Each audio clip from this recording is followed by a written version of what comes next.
a gente não é muito fã de falar de filme. Sim. Porque eu sinto meio que parece que você manipula a pessoa. A gente não gosta. Se a gente escolhe um filme pra falar, parece que você tá dizendo que você gosta daquele filme. Ou você tá fazendo a pessoa crer que aquele filme é legal. E a gente não é muito fã de, tipo, fazer a pessoa achar que o filme é bom. Então a gente fala de vez em quando bastante, mas de filmes muito específicos. Tipo, um filme LGBT, um filme que teve uma produção LGBT, um filme mais feminino. Mas eu tenho esse medo, assim, de falar de um filme, porque, por exemplo, as pessoas confundem muito o que a gente fala com o que a gente gosta.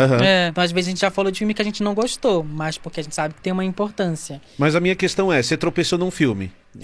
E aí esse filme gera a ideia de fazer um texto, que vai virar um vídeo de vocês no canal, ou você tem uma ideia assim, nós vamos falar sobre produtores LGBT. E aí vocês vão fazer a pesquisa e assistir os filmes para alimentar isso. Como que funciona o processo criativo? Vocês começam com a ideia do que vocês vão falar e depois vão buscar os filmes? Ou o filme que influencia na ideia, ou os dois acontecem? Ao mesmo tempo.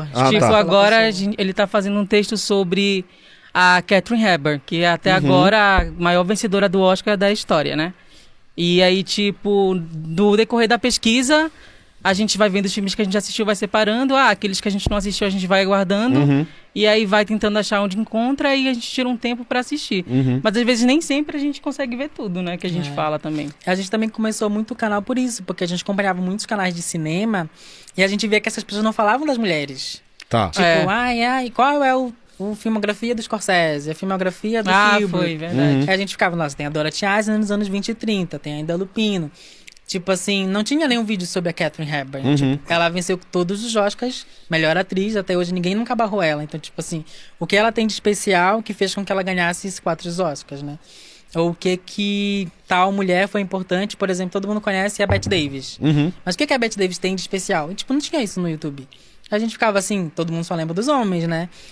Clint Eastwood, Paul Newman, é tipo assim, o que a gente pode falar? E a gente decidiu falar disso.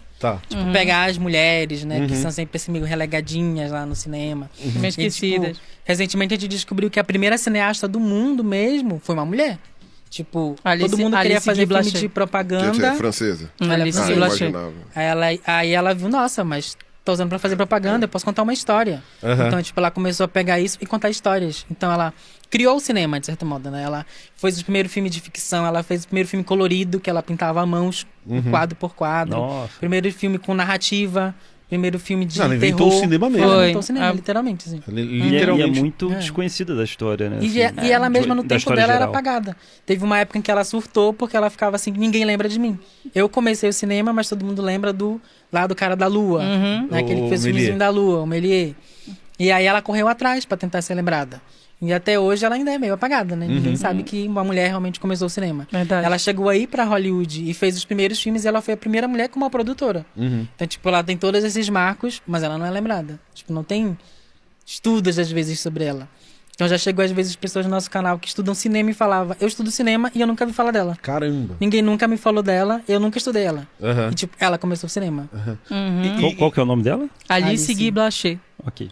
E como funciona, por exemplo, a gente já falou de conseguir filme, mas conseguir arquivo, conseguir documento sobre esses autores também não deve ser fácil. Nossa. Principalmente No YouTube tem. No YouTube, em outras línguas, você vai achar esse conteúdo.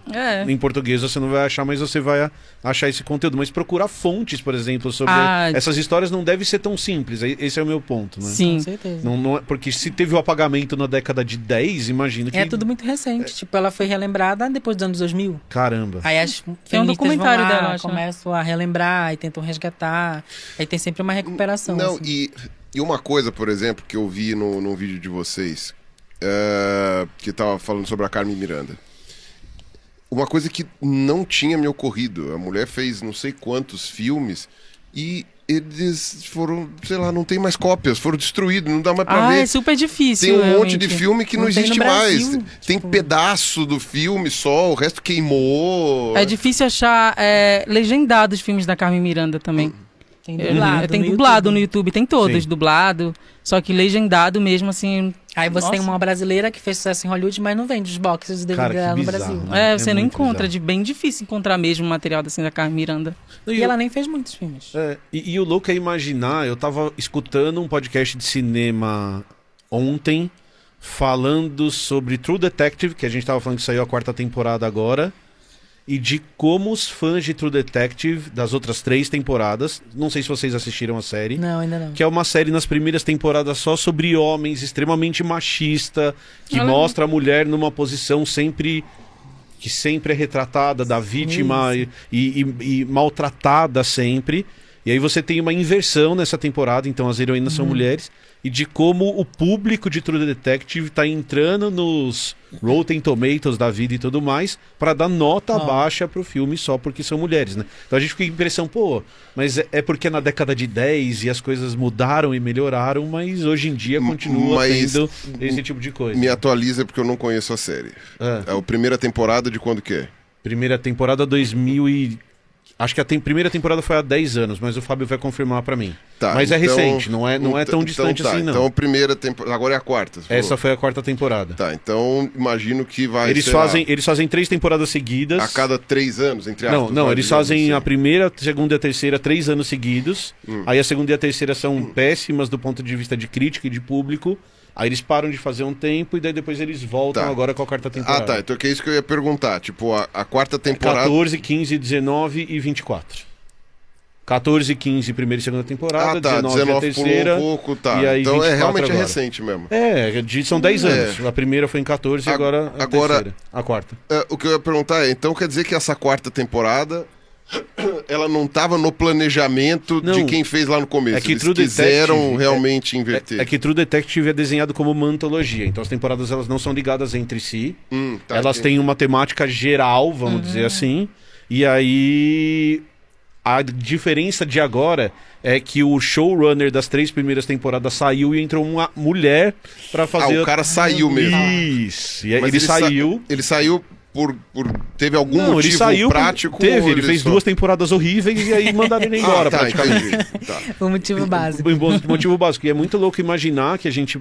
Eu acho o mundo hoje um pouquinho melhor do que ele já foi em relação a essas pautas, mas continua sendo um problema até hoje você ter uma série dirigida por uma mulher, protagonizada por mulheres, né? E sempre que a gente olha pro passado, parece que, tipo, eu sinto que a maioria das pessoas olha pro passado e que hoje é novidade, né? Tipo, sim. A mulher tá na frente da série. Aí você olha pra trás, teve essas coisas também. E as pessoas falaram mal do mesmo jeito. Sim. Então a gente sempre sente que é um ciclo, né? Literalmente. Você tem... Nos anos 10, nos anos 20, tem um monte de filmes abordando sexualidade. Então, tipo, tem transformismo, tem pessoas do mesmo sexo se beijando. A gente tá fazendo um vídeo agora em que a gente fez uma lista de filmes de 1910. Todos abordando LGBT. Tipo assim, 1910. Nossa. E aí as pessoas olham pra trás e elas acham que Stonewall inventou a luta LGBT.